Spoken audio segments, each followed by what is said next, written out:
Hello and a very welcome back to all. Today we are going to continue with the topic of types of inflorescence from where we left last time. Last time we had just understood about racemose type of inflorescence.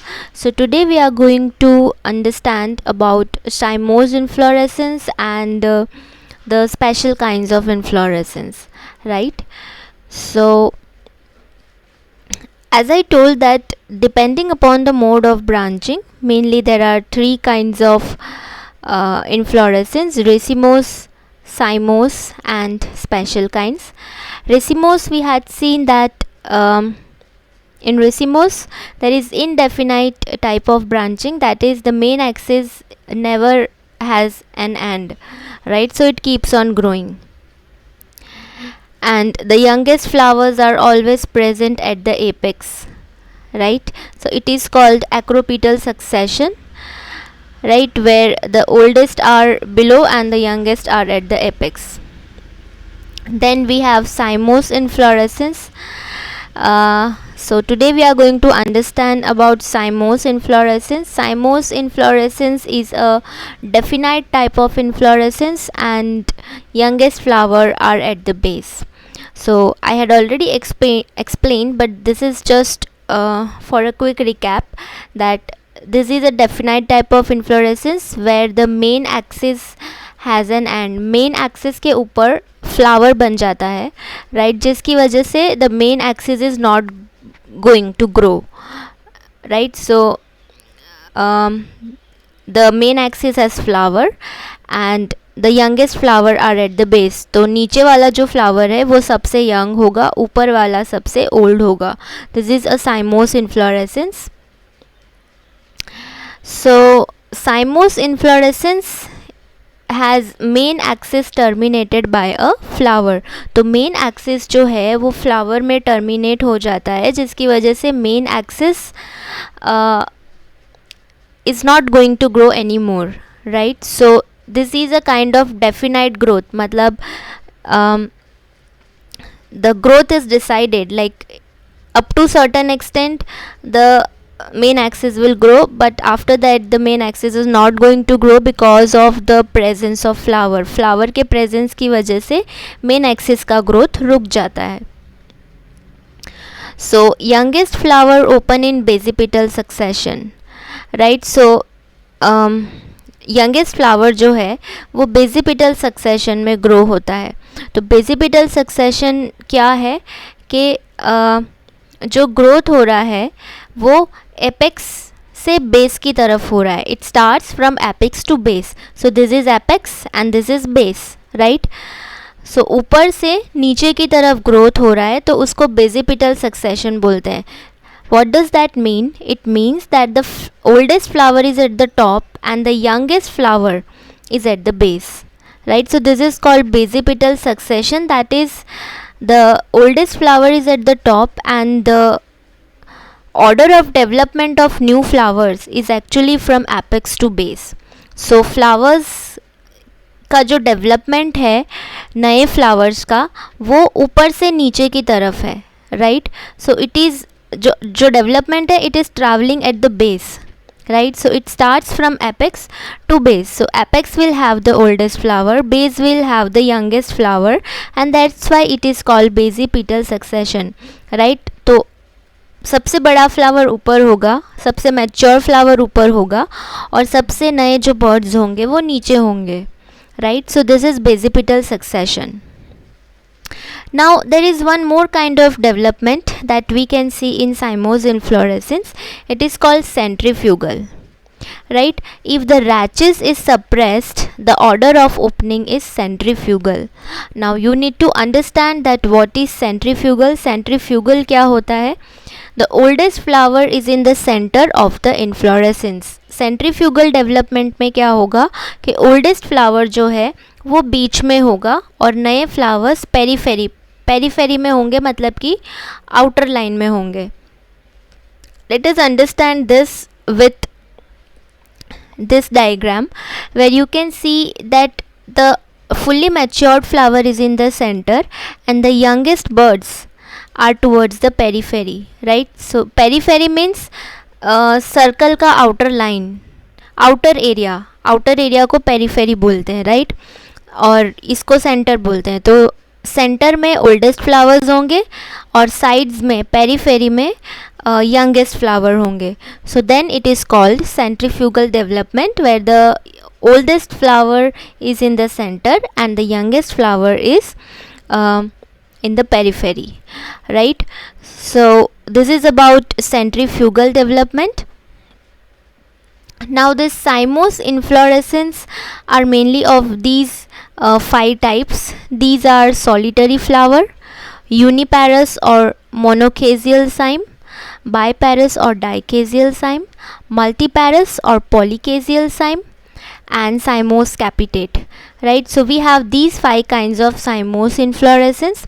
Now as we just saw a slide before, that cymose inflorescence can have basipetal succession, that is flower can grow from apex to base, or it could be centrifugal succession, that is flower might be present, the oldest flower would be present in the center and the youngest, the new buds, will be present in the periphery, right? So these are the types of cymose, right?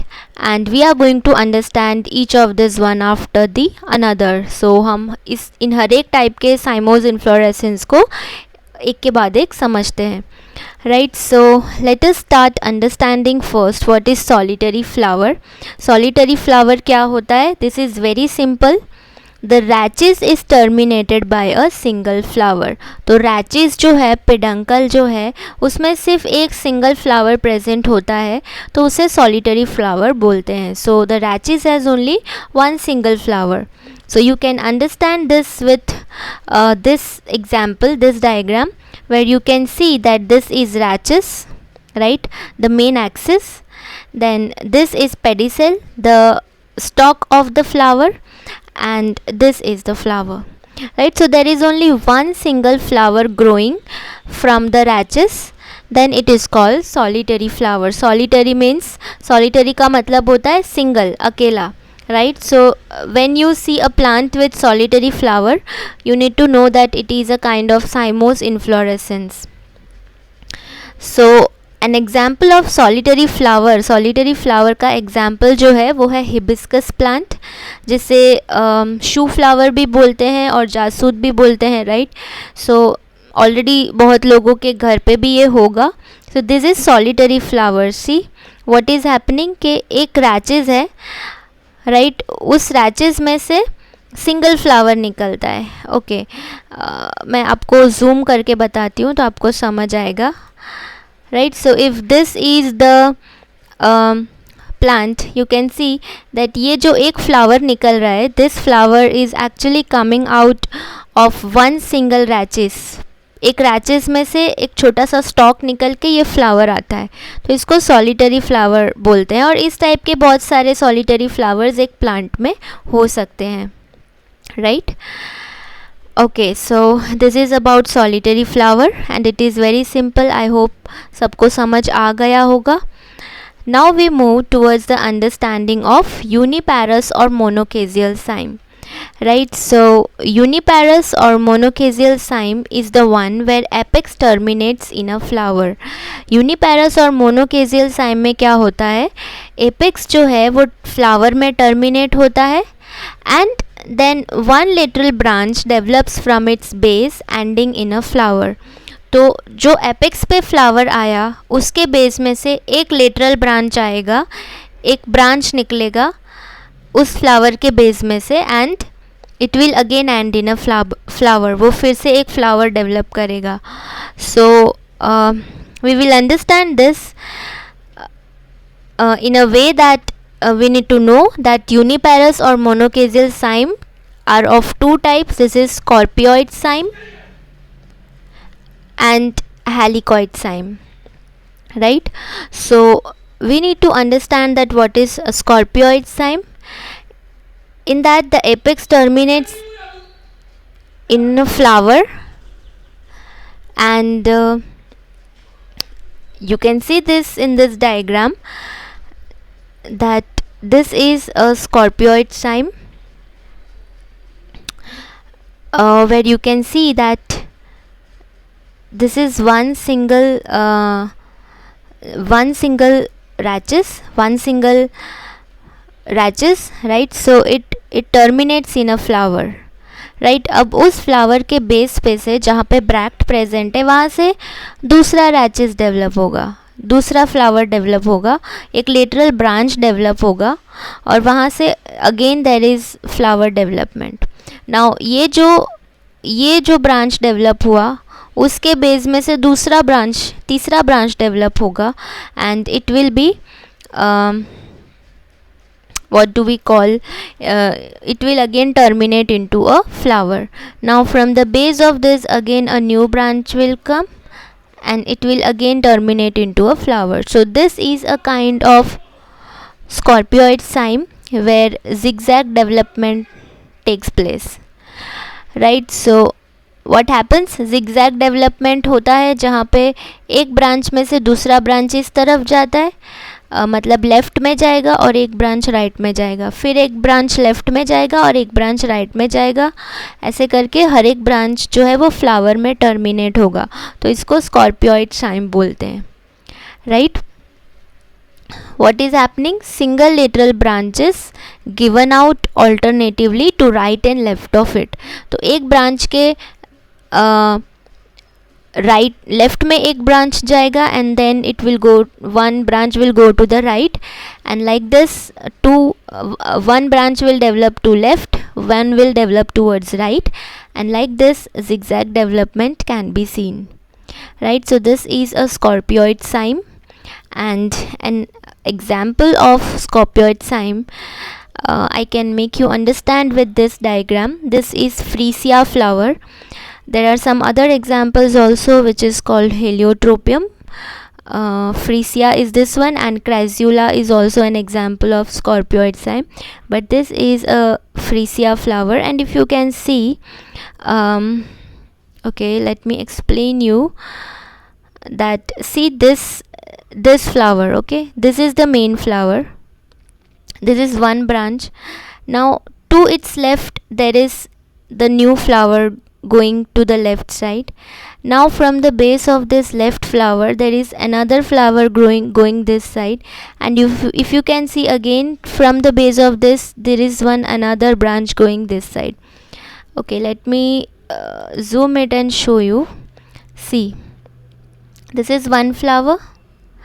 Now from this flower to the left one branch is going. Now from the base of this again next branch is going, and from the base of this again this branch is going, right? So this is a scorpioid type of development seen in freesia flower, right? Similarly, there is the another type of uniparous cyme is monochasial, is a helicoid cyme.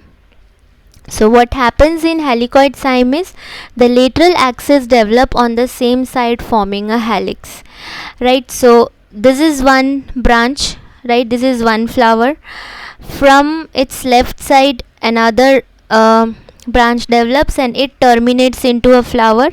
From the base of that left branch again another left branch comes out and it terminates into a flower.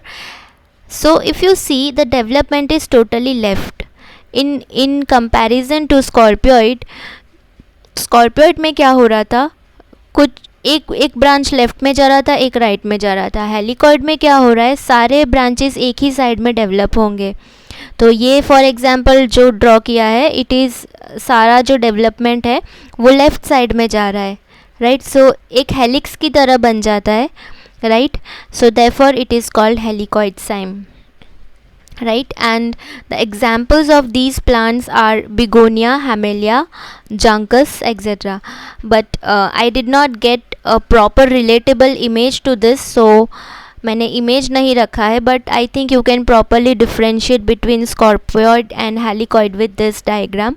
And अगर मुझे आगे कोई image दिखा तो I will definitely make you understand with the image, right? So for now you can understand that helicoid is lateral axis developing on same side only, and scorpioid is lateral axis developing on both the sides, right? So this is about uniparous or monocasial cyme. Now the next type of cymose inflorescence is biparous or dicasial cyme. So what happens in biparous or dicasial cyme is two lateral branches develop on two sides of the apical flower. तो apex पे जो flower बनता है उसमें से दो lateral branches निकलते हैं. क्योंकि दो ब्रांचेस निकलते हैं तो उसको डाइकेजियल बोलते हैं. डाई मतलब टू, या तो बाई पैरस बोलते हैं. बाई का मतलब भी टू, राइट. सो उसका दूसरा टर्म डाइकेजियम भी बोलते हैं. सो बाई पैरस और डाइकेजियल साइम को डाइकेजियम भी बोल सकते हैं. So a biparous and or a dicaseal cyme can also be called as dicaseum, right? And there are two lateral branches coming out, developing on the two sides of the apical flower. The apical flower will have two lateral branches. So and this lateral branch can branch again. So let us understand with this diagram. ये एक flower, right, समझ लो ये एक solitary flower है. अब उस solitary flower के base पे से दो ब्रांच निकल रहे हैं, राइट. तो ये ब्रांच जो है उसमें से वापस दो ब्रांच निकल रहे हैं. अब ये ब्रांच में से फिर से दो ब्रांच निकल सकते हैं. ये ब्रांच में से अगेन दो ब्रांच निकल सकते हैं. So this is called a biparous और डाइकेजियल साइम और a dichasium, right. So from the base of the apex flower two branches comes out, and from the two branch again the apex flower will develop, and at the base again two branch will come out. Now this particular lateral branch can again give two branches, and like this the lateral branches may branch again and again, right. So this is called a biparous or dicaseal cyme. Okay, and example of these plant are jasmine, nyctanthus. Nyctanthus is your parijat, jasmine is your mogra, right. Then clerodendron, ixora is our flowers that come in red bunches, you must have seen. And bougainvilleas are all your bushy plants that you must have seen in roadside, right. So all of these have biparous or dicasial cyme. You can also understand this with the following diagram, right. So this is your peduncle, and this is the rachis. This is your peduncle or rachis, and this is your pedicel. Pedicel is having one single flower. Now from the base of this flower two branches comes out. So as you can see that two branches came out, and there is development of middle flower. Again from the base of this flower two branches came out. So this flower will also develop, and from the base of this flower again two branches can come out. So this is a biparous or dicasial cyme, giving rise to lateral branches on two sides of the apex flower, right. So you can understand this with this photograph. This is a photograph of jasmine, right. So let us understand this by zooming it. So okay, you can understand it with this diagram. This is the main axis, this is the main flower, and two birds are coming out from each side. Similarly you can understand it here also. Two birds have came out, this is the main flower. And you can also understand it with this diagram. So this is the main flower, and from it two birds came out, right. So this is a dicasial cyme. Okay, so now let us move towards the understanding of the next cymose inflorescence, which is multiparous or polycasial cyme, and this is also called polycasium. इसको polycasium भी बोलते हैं, multiparous cyme भी बोलते हैं, और polycasial cyme भी बोलते हैं. अब by now you already know that what is biparous cyme, जिसमें दो ब्रांचिंग हो जाए तो दैट इज़ कॉल्ड बायपेरस और डाइकेजियल साइम। तो वैसे ही मल्टीपेरस मतलब अगर बहुत सारे ब्रांचिंग हो गए तो उसको बोलते हैं पॉलीकेजियल साइम या तो multiparous cyme. So the main axis ends in a flower after producing a number of daughter axis. Main axis जो है वो फ्लावर में डेवलप होता है, पर फ्लावर में डेवलप होने के पहले वो बहुत सारे डॉटर एक्सिस डेवलप कर देता है, मतलब बहुत सारे लेटरल ब्रांचेस वो डेवलप कर देगा। ठीक है, so we can understand it with this diagram. ये जो है ये this is the main axis. Now before developing into a flower, पहले से ही ये जो एक्सिस है ये बहुत सारे लेटरल ब्रांचेस दे देगा। It is not important that there would be only 3 lateral branch, it could be 4, it could be 5 और it could be n number of lateral branches. बहुत सारे लेटरल ब्रांचेस हो सकते हैं, यहाँ पे 3 बताए हैं, राइट। और if you observe this figure, now this becomes the main axis for this branch. So this main axis will again give more branching, right? So it also has 3 branching. Now this can again give 3 branches, right? So like this the branching can keep on continuing. The only concept is that the main axis, whatever it is there, it is going to give out many daughter branches. बहुत सारे branches वो पहले से दे देगा and then it will terminate into a flower. Same is the case with all other branches. Every other branch can actually give rise to many more branches. So the lateral branches can always keep on continuing to give out more branches. Lateral branches जो है, सो आप लोग देख सकते हो कि ये जो है ये मेन एक्सिस है, मेन एक्सिस में से ये सब ब्रांचेस निकल रहे हैं। तो ऐसे बहुत सारे ब्रांचेस निकल सकते हैं। डाइकेजियल में 2 थे, यहाँ पे 3 बताए हैं, बट ज़रूरी नहीं है कि सिर्फ 3 ही हो, 3 से ज़्यादा भी हो सकते हैं, राइट। इनफैक्ट बहुत सारे ब्रांचेस हो सकते हैं। और ये जैसे ये वाला ब्रांच है तो इसका ये मेन एक्सिस है, ये उसका मेन फ्लावर है, और उस मेन फ्लावर के बेस में से अगेन बहुत सारे ब्रांचेस निकलते हैं, यहाँ पे 3 बताए हैं। अगेन ये हर एक ब्रांच वापस से ब्रांचिंग कर सकता है और इस तरीके से लेटरल ब्रांचिंग कंटिन्यू करती रह सकती है, right. So this is a multiparous polychasial cyme, also called as polychasium. इसको पॉलीकेजियम भी बोलते हैं। Now actually this looks like a umbel. आपको अगर अम्बेल इन्फ्लोरेसेंस याद हो तो अम्बेल इन्फ्लोरेसेंस में क्या था कि एक पॉइंट पे से बहुत सारे ब्रांचेस निकलते थे, तो उसको हम अम्बेल बोलते थे, राइट। बट हम इसको अम्बेल से डिस्टिंग्विश कर सकते हैं किस तरह, दैट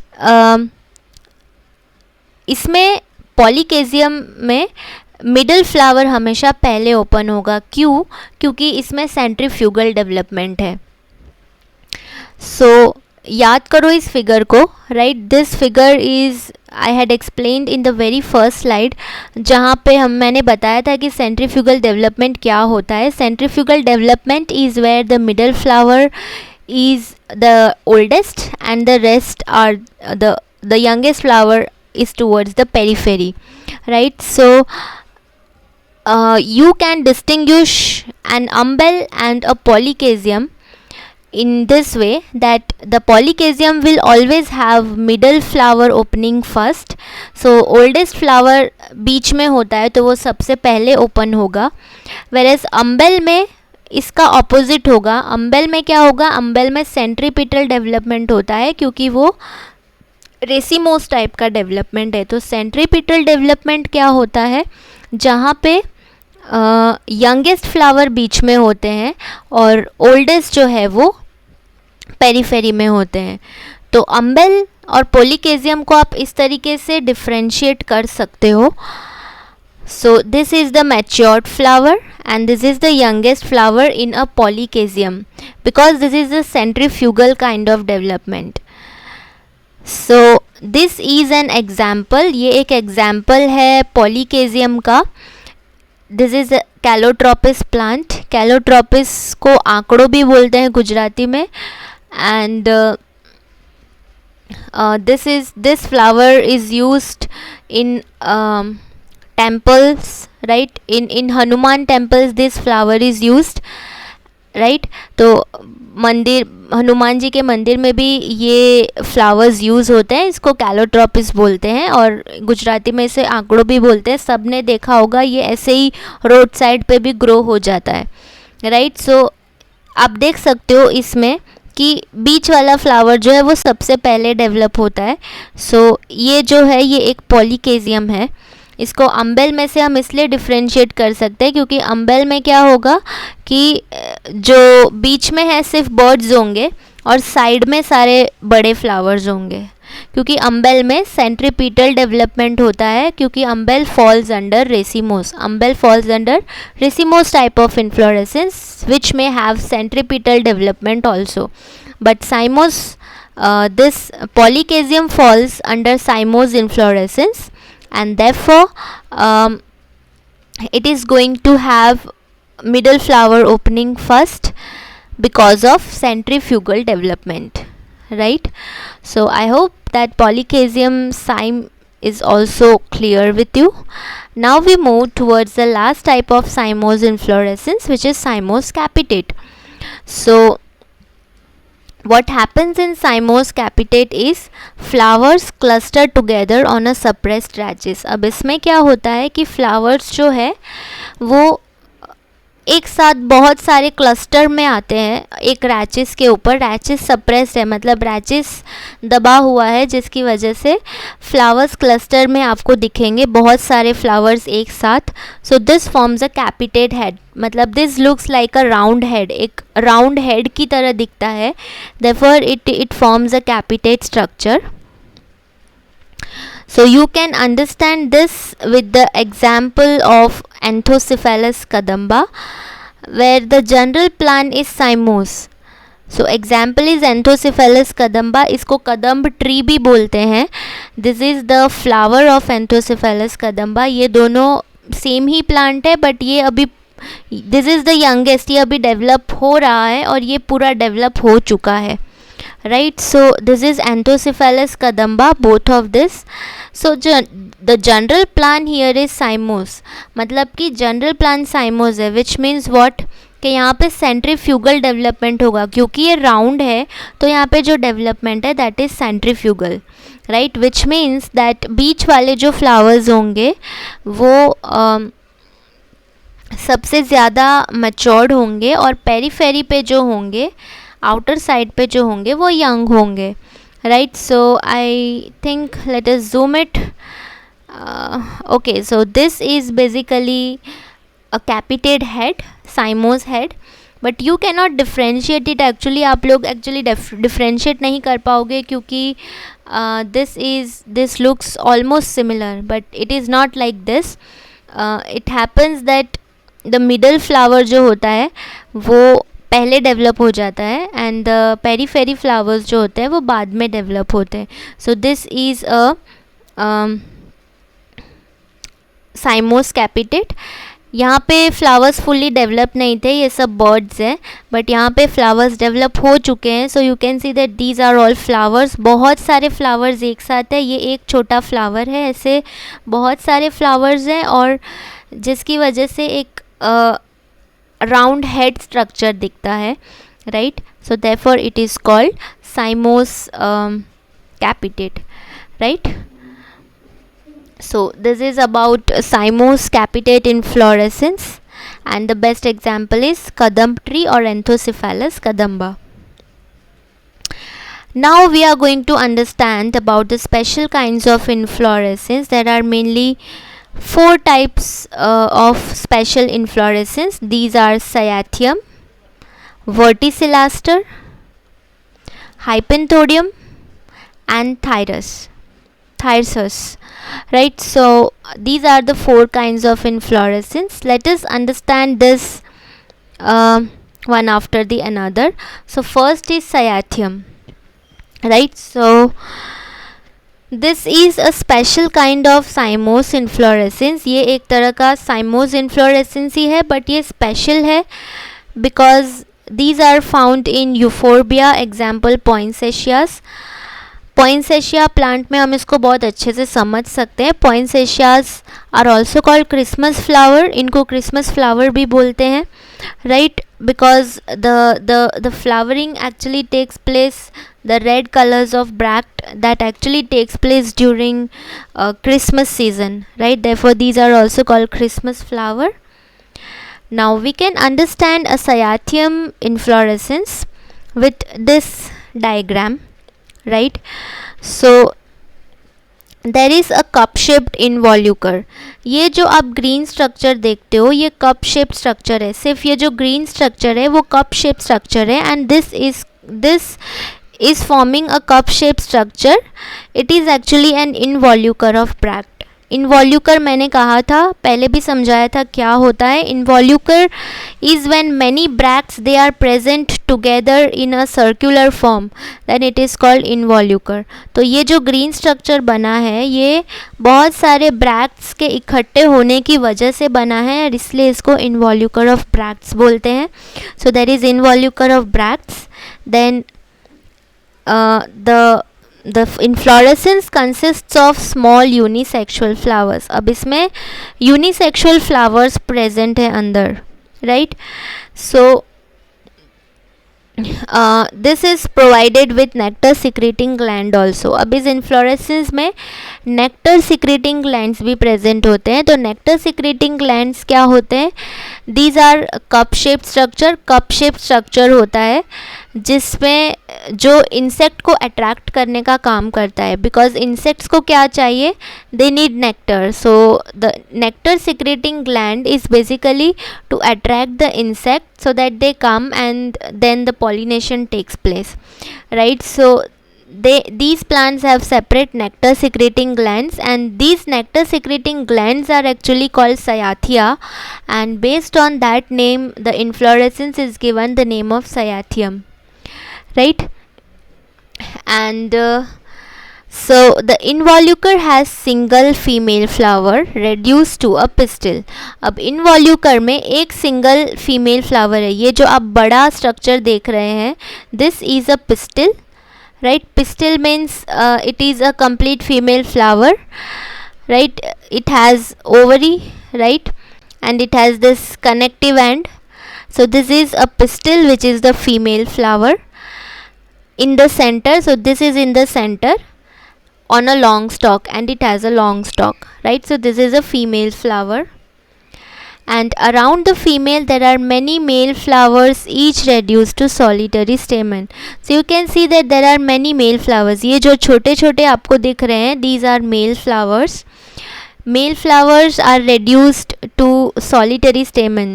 solitary का मतलब मैंने समझाया था कि सिंगल फ्लावर जब आता है तो उसको solitary बोलते हैं. तो यहाँ पे हम देख सकते हैं कि एक स्टॉक में से एक ही फ्लावर बनता है, तो this is solitary stamen. stamen का मतलब male part, right. So this is solitary stamen. So male flowers female flower के आसपास it is arranged, right, and it is forming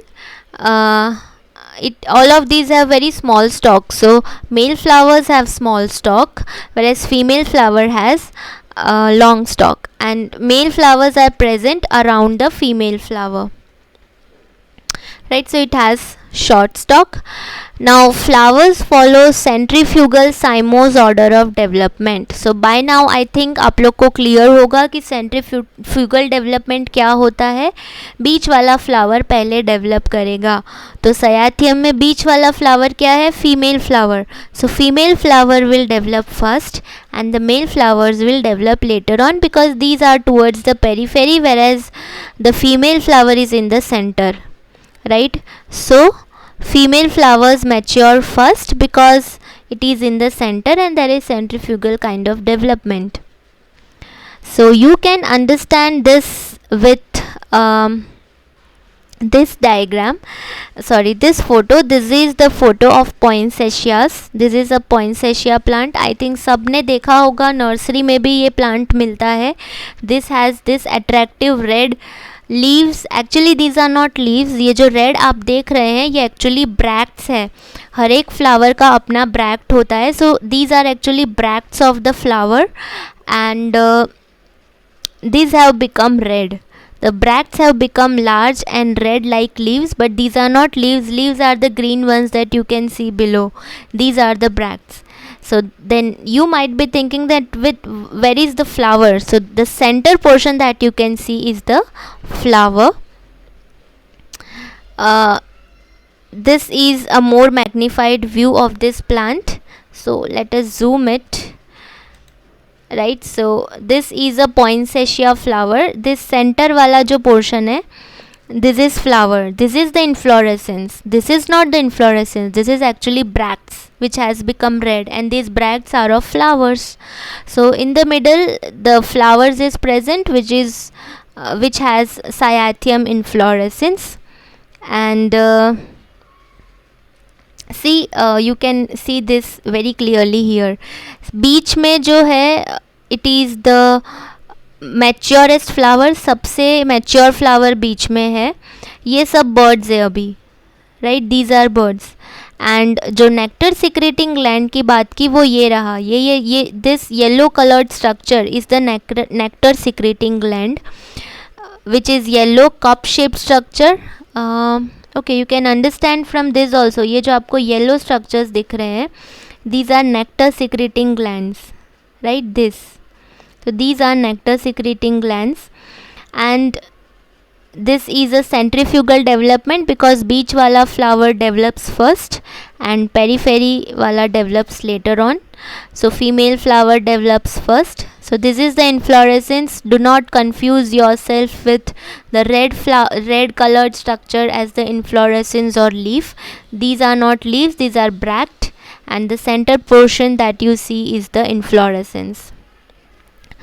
Right, so I hope that cyathium inflorescence is clear with you. ये जो हमने nectar glands देखे, these are called cyathia, and based on that उसके basis पे cyathium inflorescence नाम दिया है. ये जो nectar secreting gland है, it is not seen in all kind of plants. सब plants में cyathia देखा नहीं जाता. Right, so now we move towards the next type of inflorescence, which is verticillaster. This is condensed form of cymose inflorescence. Condensed form मतलब compact form, मतलब एक inflorescence को, साइमोस inflorescence को बहुत कम स्पेस में घुसाने की कोशिश की है. So then that is called condensed form. बहुत छोटे फॉर्म में करने की कोशिश की है. So then it is a verticillaster inflorescence. This is found in Labiatae family. अब लेबिएटी फैमिली है एंजियोस्पर्म्स में, जिसमें आपका जो भी तुलसी प्लांट है, तुलसी प्लांट्स जितने भी है वो सब इस फैमिली में आ जाते हैं. So here the plant has opposite leaves present in this family. Okay, so I think सबने तुलसी प्लांट देखा है. So Tulsi plant has this kind of inflorescence, right? These are its very very small flowers. ये तो बहुत magnified view है, but ये उसके flowers हैं.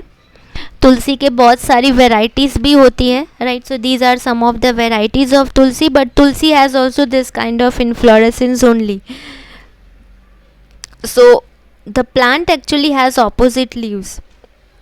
जो तुलसी प्लांट है या जो भी लेबिएटी फैमिली का प्लांट है उसमें opposite leaves होते हैं. So we can actually understand the verticillaster inflorescence with this diagram, which is very clearly explaining the verticillaster inflorescence.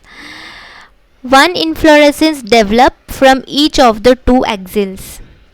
See what happens कि opposite leaves होते हैं, मतलब कि you can see here opposite में leaves grow होते हैं. ये एक leaf है, ये दूसरा leaf है, दोनों एक दूसरे के opposite में है.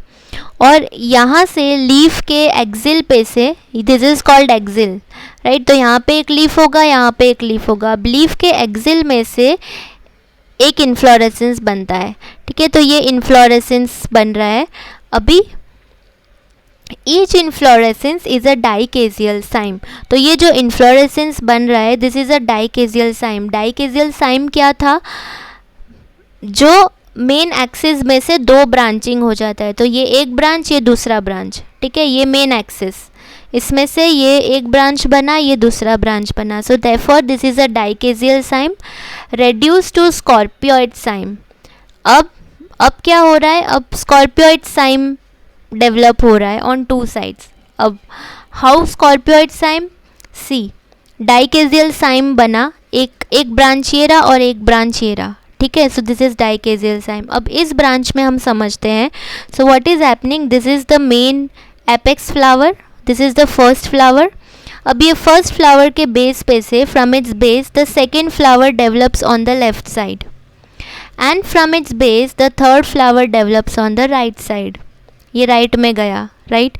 And from the right and from the third flower the fourth flower develops on the left side, and same pattern continues on this side also. So this is a scorpioid cyme actually.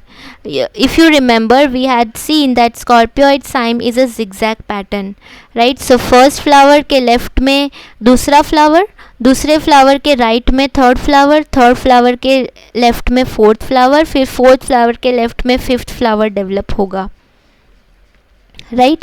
Same pattern is followed here and same pattern is followed here. You can understand this, right. So this is a kind of mixed inflorescence जहाँ पे आप dichasial cyme और scorpioid Saim का combination देख सकते हो.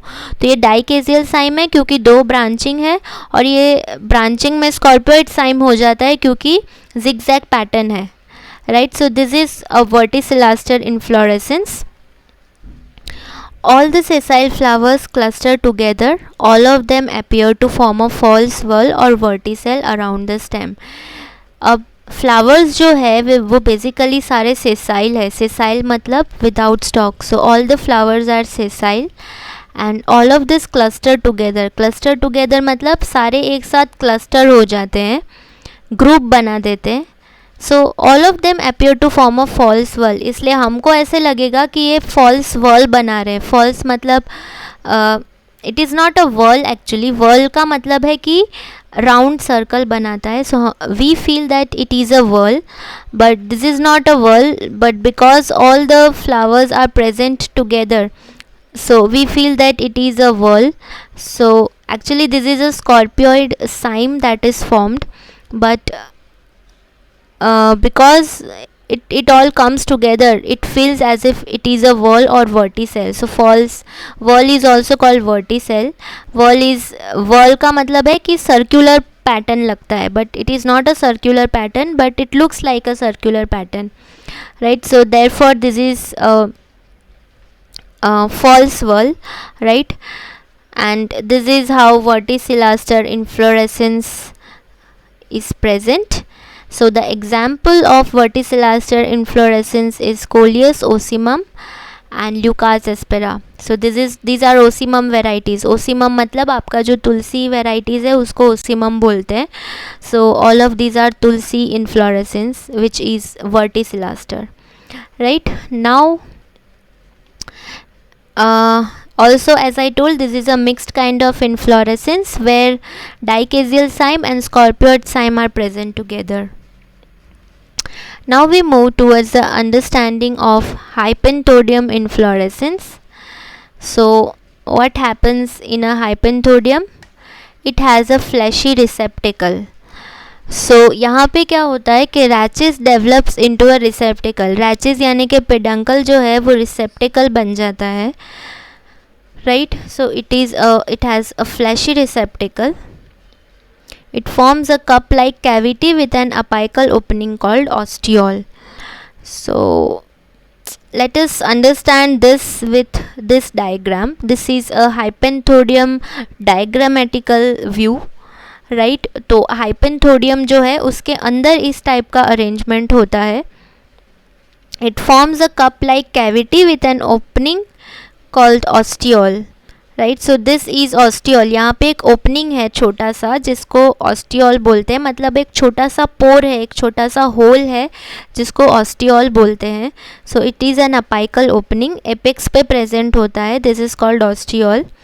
This is the inflorescence is guarded by scales and bearing unisexual flowers on the inner wall of the cavity. अभी ये जो अंदर कैविटी है, अंदर जो खाली जगह है, वहाँ पे इनर वॉल में there are inflorescence, there are unisexual flowers present. Unisexual flowers का मतलब मेल फ्लावर अलग और फीमेल फ्लावर अलग, राइट. बाइसेक्सुअल का मतलब कि मेल और फीमेल जो है वो साथ में एक ही स्ट्रक्चर में, एक ही फ्लावर में प्रेजेंट होते हैं, बट यहाँ पे मेल फ्लावर और फीमेल फ्लावर अलग होते हैं. सो ये सब आपको दिख रहा है, these are flowers, unisexual flowers. Female flowers develop at the base. सो यहाँ पे बेस पे जो है, ये सारे जो है बेस पे वो फीमेल फ्लावर्स है. And at the apex these are the male flowers. So all these apex flowers are the male flowers. Example of such inflorescence is people tree का जो भी फ्रूट होता है, फाइकस बानियन ट्री का जो भी fruit होता है, फिग का फ्रूट जो होता है, these all are hypanthoddium. So ऐसा fruit, this is a fruit of a fig, right. And ऐसा फ्रूट आपने मार्केट में भी देखा होगा, ये एडिबल फ्रूट मिलता है मार्केट में खाने के लिए.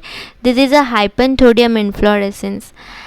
Late us understand this by zooming it, right. So as I told there is an ostiole present. तो आप देख सकते हो कि ये जो है ये ऑस्टियोल है, बहुत छोटा सा ओपनिंग है जिसको ऑस्टियोल बोलते हैं, right. And just a minute, right. So बहुत छोटा सा एक ओपनिंग है जिसको हम ऑस्टियोल बोलते हैं. सो दिस इज़ ऑस्टियोल, यहाँ पे हमने लेबल किया है. So this is ostiole and male flowers are present on the top. तो ये तो एक्चुअली पूरा डेवलप्ड फ्रूट हो गया, बट यहाँ पे ऊपर मेल फ्लावर्स होते हैं एंड ये फीमेल फ्लावर्स है, तो यहाँ नीचे फीमेल फ्लावर्स होते हैं. अब दिस हाइपेंथोडियम इन्फ्लोरेसेंस जो है, it has a very interesting story, because hypanthodium inflorescence is a place for many of the birds and what do we say, many insects. बहुत सारे इंसेक्ट्स जो है, बर्ड्स जो है, इस फ्रूट पे डिपेंडेंट होते हैं. For example I can explain you a relationship between the fig tree and the wasp, ठीक है. Wasp is an insect, right. So what happens, ये बहुत इम्पॉर्टेंट एक्चुअली म्यूचुअल रिलेशनशिप है दोनों ऑर्गेनिजम्स के बीच में. वास्प एक छोटा सा इंसेक्ट है. सो क्या होता है कि wasp actually enters from this ostiole. This is a opening as I told. Female wasp जो होती है वो इस ऑस्टियोल से एंटर होती है फ्रूट के अंदर जब फ्रूट बंद होता है, right. This is a open fruit, but tree पे जब फ्रूट बंद होता है तब इसी ऑस्टियोल से फीमेल वास्प एंटर होती है, फीमेल इंसेक्ट एंटर होती है इसके अंदर जाके. और what it does, it actually अपना जो एग होता है वो इसके अंदर ले करती है, राइट.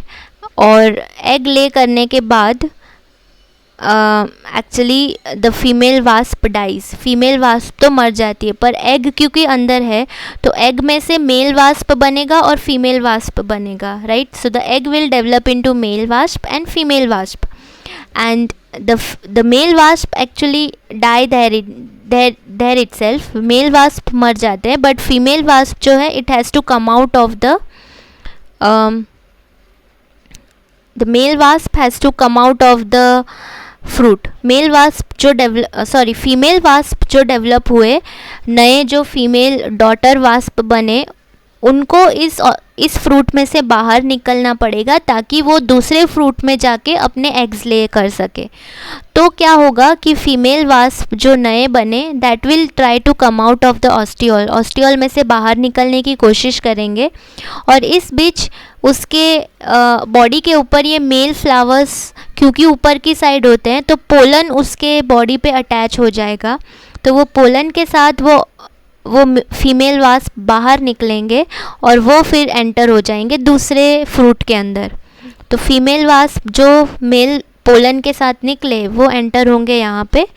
और ऐसे करने में क्या होगा कि मेल पोलन जो था वो यहाँ पे फीमेल पार्ट के साथ जो फीमेल फ्लावर्स हैं उनके साथ कंबाइन होगा और फर्टिलाइजेशन होगा और ये पूरा फ्रूट बनेगा, राइट। तो this is a mutual relationship जिसमें वास्प अपने एग एग डालता है यहाँ पे, अपने एग को ग्रो करता है यहाँ पे, और इन रिटर्न द प्लांट का क्या फ़ायदा होता है कि उसका पोलन डिस्पर्स होता है और दूसरे फ्रूट में जाता है, जिसकी वजह से दूसरे प्लांट के फ्लावर में जाता है, जिसकी वजह से एक पूरा फ्रूट डेवलप होता है। So this is a very interesting relationship which we can only observe in Hypanthodon inflorescence, right? So this is a Hypanthodon inflorescence.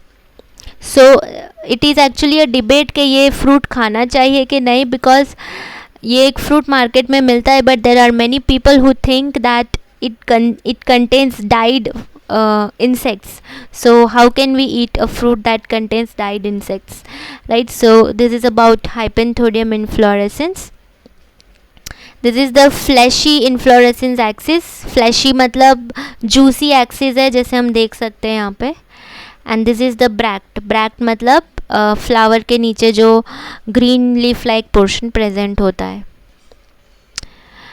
right? So now we move towards the very last type of spatial inflorescence, which is called thyrsus, right? So it is a panicle like cluster, panicle जैसा cluster बनाता है. So this is a thyrsus inflorescence. As I told, it is a panicle like cluster, so you need to remember what is panicle. See, this is a panicle which is a racemose type of inflorescence. Racemose में हमने पढ़ा था ये एक panicle inflorescence है.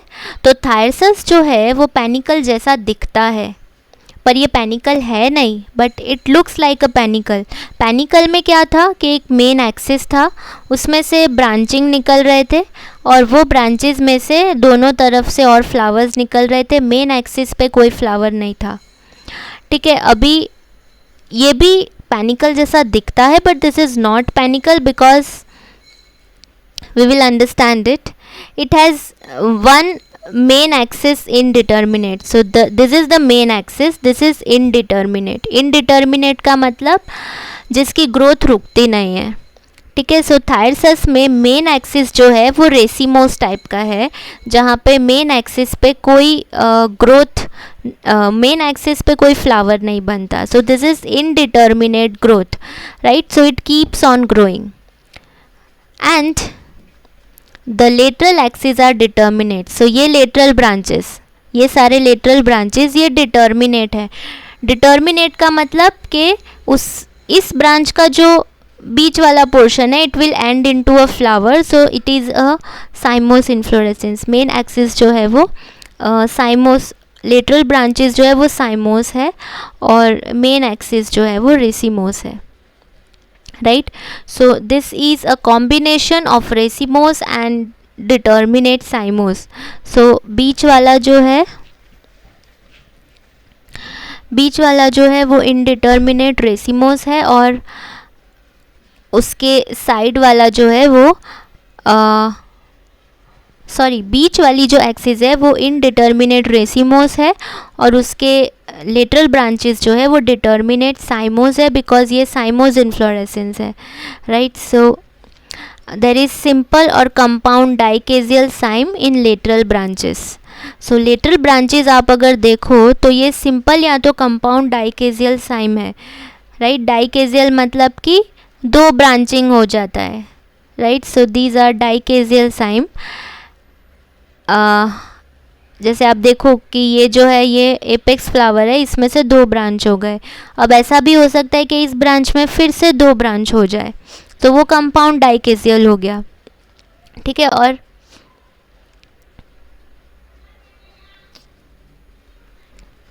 Otherwise this is simple dichasial Saim.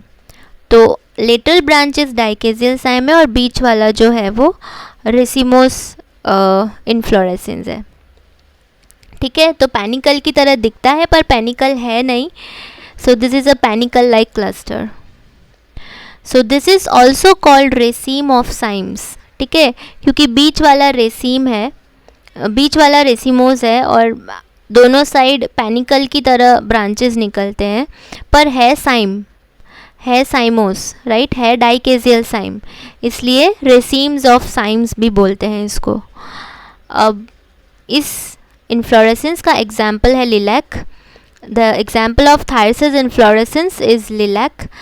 Lilac, as you can see, it is a cone shaped inflorescence. So main axis grow होता जाता है, आप देख सकते हैं कि मेन एक्सिस जो है वो ग्रो होता जाता है और लेटरल एक्सिस डिटर्मिनेट होते हैं, फ्लावर्स में एंड हो जाते हैं।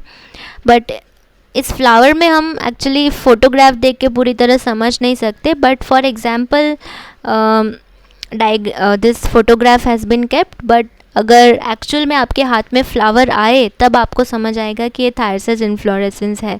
But for your understanding this diagram has been kept, so you have to remember this diagram, right?